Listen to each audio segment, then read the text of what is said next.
आज आपण एक चांगलं नियोजन आणि चांगल्या मोठ्या ताकदीने या ठिकाणी उपस्थित राहिला आहात। या ठिकाणी मी आपल्या सगळ्यांच्या साक्षीनं या ठिकाणी धर्मवीर छत्रपती संभाजी महाराजांना स्मरून या ठिकाणी सांगतो, इथून पुढल्या काळामध्ये हिंदू धर्मातल्या सगळ्या 18 पगड जाती 12 बलुतेदार या समाजातल्या सगळ्या माता भगिनींचं संरक्षण करण्याची जबाबदारी महेश लांडगे यांना सर्व सहकारी देतात। मी या निमित्ताने किस्सा या निमित्ताने सांगतो आपल्या सगळ्यांना, या निमित्ताने किस्सा सांगतो, सगळ्यांनी शांतपणे ऐका। जर मी चुकीचा असेल तर तुम्ही आज मला इथे सांगा महेश लांडगे चुकीचा आहे। मी आज एक किस्सा आपल्या समोर सांगतो। वालचंद नगरमध्ये, वालचंद नगरच्या जवळ एक गाव आहे। आम्ही 4 महिन्यापूर्वी इंदापूरला गेलतो सरदार बालाजी राजे भोसले यांच्या गडीच्या संदर्भामध्ये। त्याच्या अगोदर एक घटना त्या ठिकाणी घडली होती। शांतपणे ऐका माझ्या मित्रांनो, शांतपणे ऐका। महेश लांडगे तिथं का गेला होता? हिंदू धर्माचं काम करणारे कार्यकर्ते त्या ठिकाणी का गेले होते? बोलायला सुद्धा शब्द माझा जड वाटतोय, मला जड वाटतोय।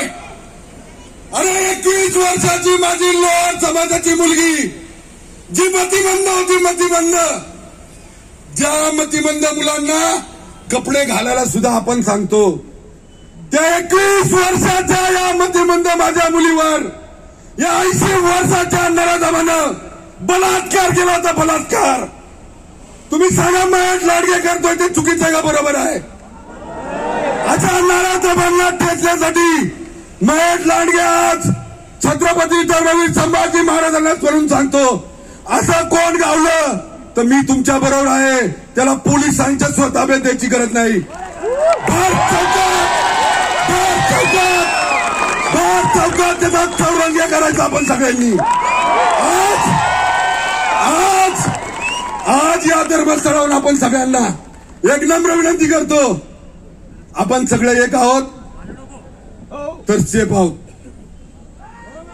आता जे वातावरण पूर्ण महाराष्ट्रात चाललंय त्याला स्मरून सांगतोय मित्रांनो, माझ्या बांधवांनो, आपल्या सगळ्यांना जर आपण एक नाही राहिलो तर ही 21 वर्षाची मुलगी आपल्या घरातली असं समजा, उद्या हाच प्रसंग आपल्या घरात सुद्धा घडला जाऊ शकतो। म्हणून आपल्या सगळ्यांना एक राहायचंय।